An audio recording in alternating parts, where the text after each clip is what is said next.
मला हे शक्य नाही. माझी एवढी क्षमताच नाही. पैसाच नाही. मला हे जमणार नाही. हे शक्य नाही.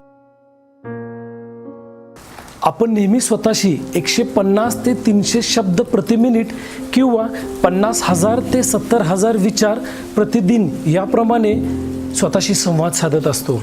आणि हा जर संवाद नकारात्मक जर असेल तर आपल्या क्षमता असून सुद्धा आपल्याकडून विधायक बदल होऊ शकत नाही. मला हे जमणार नाही, हे शक्यच नाही, मला वेळच नाही, मी हे करू शकणार नाही, असे अनेक प्रकारचे नकारात्मक संवाद आपण स्वतःशी साधत असतो. नकारात्मक आत्मसंवाद आपल्या शरीरावर, आपल्या मनावर, आपल्या भावनेवर नकारात्मकरित्या परिणाम करत असतात. आत्मसंवाद हा जर नकारात्मक असेल तर रक्तदाब, स्नायूमध्ये तणाव आणि शरीरामधील तापमान, श्वसन दर, हृदयाच्या ठोक्यांमध्ये वाढ होते. तसेच भीती, राग, चिंता, लाज, खंत यासारख्या भावनांचा थेट परिणाम नकारात्मकरित्या आपल्या भावनिक स्थितीवर पडतो. मनुष्याचा आत्मसंवाद हा जर नकारात्मक असेल तर तो त्याचं संपूर्ण आयुष्य ताणतणावाखाली व निराशाजनक जगतो आणि त्याचं संपूर्ण आयुष्य तो असमाधानकारक जगतो. एखाद्या गोष्टीबद्दल जर तुम्ही नकारात्मकरित्या आत्मसंवाद करत असाल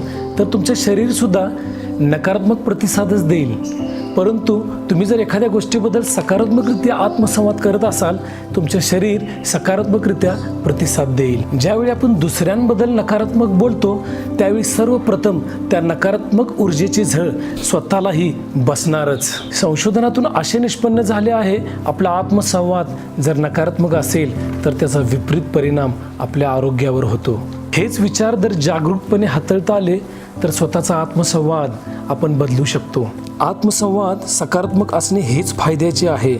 मनुष्यामध्ये ही जागरूकता आणि ज्ञान प्राप्त करून स्वतःचा आत्मसंवाद बदलू शकेल तर जीवन सकारात्मकरित्या बदलू शकते. आपल्या मनामध्ये कोणते विचार आणायचे आणि कोणते नाही आणायचे हे आपल्याच हातामध्ये असते. परंतु बऱ्यापैकी मनुष्याचे विचार हे स्वयंचलितच असतात. जशी मनस्थिती तशी परिस्थिती. मनुष्याचा आत्मसंवाद हा नकारात्मक असेल तर त्याची मनस्थिती ही नकारात्मकच असणार. परंतु त्याचा आत्मसंवाद हा जर सकारात्मक असेल तर त्याची मनस्थिती निश्चितच सकारात्मक असणार. त्यामुळे परिस्थिती बदलायची असेल तर मनस्थिती सकारात्मक असणं गरजेचे आहे आणि मनस्थिती सकारात्मक असण्यासाठी आत्मसंवाद हा सकारात्मक असणं आवश्यक आहे.